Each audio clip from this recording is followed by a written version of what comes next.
Ang mga mangingisda dito sa Laguna ay nagsisimula araw-araw ng alas 3 ng umaga upang pumalaot. Ayon sa kanila, mahirap ang buhay mangingisda, ngunit dahil sa halos lahat sila ay magkakakilala, nagkakaroon sila ng oras upang gawing libangan ang pangingisda.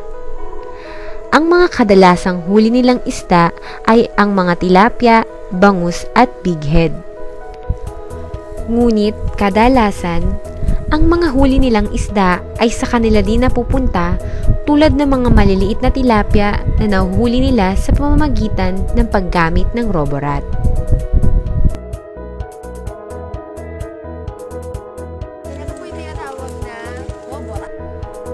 Ang roborat ay ginagamit ng mga taga-Laguna sa pangingisda sa mga mababaw na parte ng palaisdaan. Ito ay gawa sa chicken wire at stick na may ibang uring disenyo upang makabingbit sila ng mga isdang mapapadaan dito. Gumagamit din sila ng pellet para gawing pamain sa mga isda. Hindi naman sila kasya dito. Baka iba dali nila yan. Nung susok. Ako, dahol. Eh, natalon eh. Oo. Ang duli. Kuya, so bali hindi kinakain yan. Kinakain. Kinakain. Ba't yung isa may hiwalay? Baka makagat kami. Baka madali pa eh. Pag nakagat ka, pwede ka lagnat.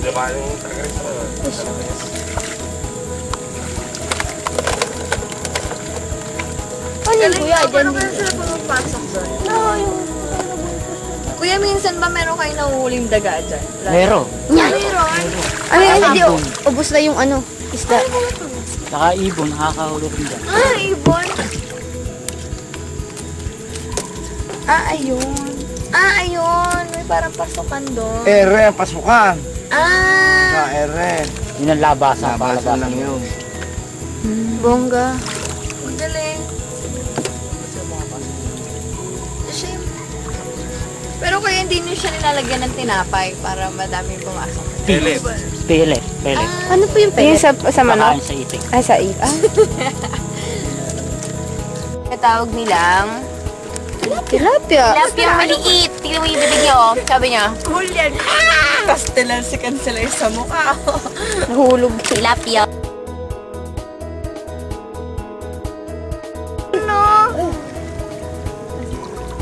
Hindi naman tumatalon. Paano papasok? Kuya, ano yan? Dyan sure talaga madami nang makukuha dyan. Paano papasok yun dyan, kuya? Hindi nakakabas siya. Paano yung So ngayon, kuya, parang ani na siya. House of Fish Pagka Fashion? sa naan. You know, I saw it. May nagsisimula. I saw it. I saw it. Dito ma-obview bang ka na, no? Kaya tayo kay Sir. Down! So, andito tayo. Nakita nyo kanina yung yangkaw. Yun yung parang fishnet. Oo, house daw. Milyo na siguro naman. So masasaksihan din natin ang kanilang, kumbaga sa pagsasaka, pag-aani ng mga isda.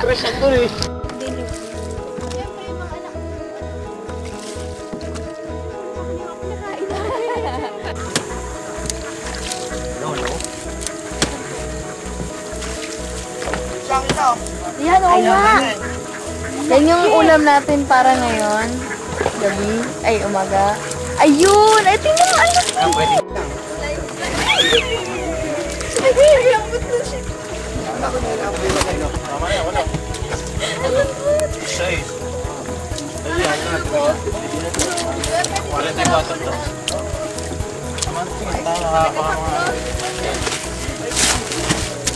Kuya, ano po tawag sa isdang yan?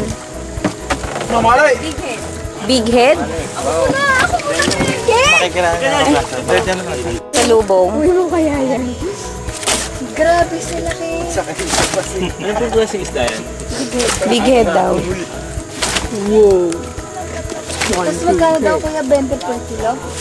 20 per kilo. Kuya, ano yan? May season ba na, nga ba, ngayon lang yan mahuhuli or lagi-lagi? May panahon. May panahon na wala. So, kuya, ano yan? Every, So, parang August, ganun, August, September. Basta may panahong maigi, may panahong hindi siya kung buwan. bigay. I'm ready.